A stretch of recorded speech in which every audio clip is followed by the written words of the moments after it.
ఉందంటే ఆన్సర్ చెప్పేదానికి ఏం మాట్లాడుతున్నావు? ఫస్ట్ ఆన్సర్ చెప్పు. ఫుల్గా ఉంది ఎట్లా తింటారు పిల్లలు, అది లేకుండా చూసుకోవాల్సిన బాధ్యత నువ్వు ఏదైతే చెప్తే కుదరదు. ఇక్కడ అడిగేటోళ్ళు లేరా, నీకు భయం లేదు. ఫుల్గా ఉన్నది నోట్లో పెట్టుకునేటట్లేదు, నీకు రుచి చూసి చెప్తున్నా. లేకపోతే నువ్వు చూడు, నా మీద నమ్మకం లేకపోతే చూస్తావా? చూడు ఎంత ఫుల్గా ఉన్నా చేసి ఎవరు తింటారు తినండి. నువ్వు పని చేస్తాను ఏం చేయాలి నువ్వు? ప్రతి వంట హాస్టల్ వాడని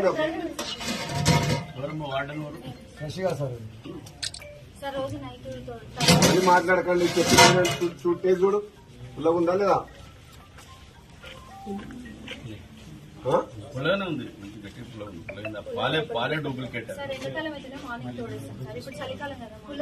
మీరు ఏం చేస్తారో పెరుగు గట్టిగా ఉండాలి, ఉండొద్దు.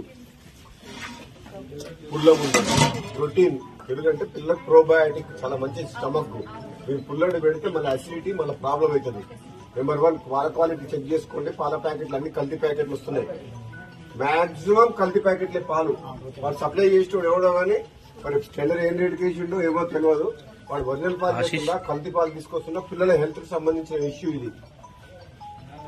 మీరు first milk packets correct check చేసుకోండి. మార్కెట్ లో పాలు కరెక్ట్ చెక్ చేపి ఏంటి దాంట్లో కల్తీ పాలా కరెక్ట్ పాలా నువ్వు చెక్. హాస్టల్ వాడిన అంటే ఇన్ని ప్రతి ఐటమ్ లోపల పిల్లలకు కడుపులో పోతుందంటే ప్రతి ఐటమ్ చెక్ చేసిన తర్వాతనే కూరగాయలు కానీ ఏది కానీ అన్ని ఐటమ్స్ ఆర్గానిక్ మంచిగా ఉన్నాయా చెక్ చేసుకున్న తర్వాతనే వంట చేసి పిల్లలు పెట్టాలి. రేపు పొద్దున్న అయిందనుకో వాళ్ళ హెల్త్ కు. ఇప్పుడు చూస్తుంటే హాస్టల్ ఇక్కడ మామూలు రాయకన్నారు.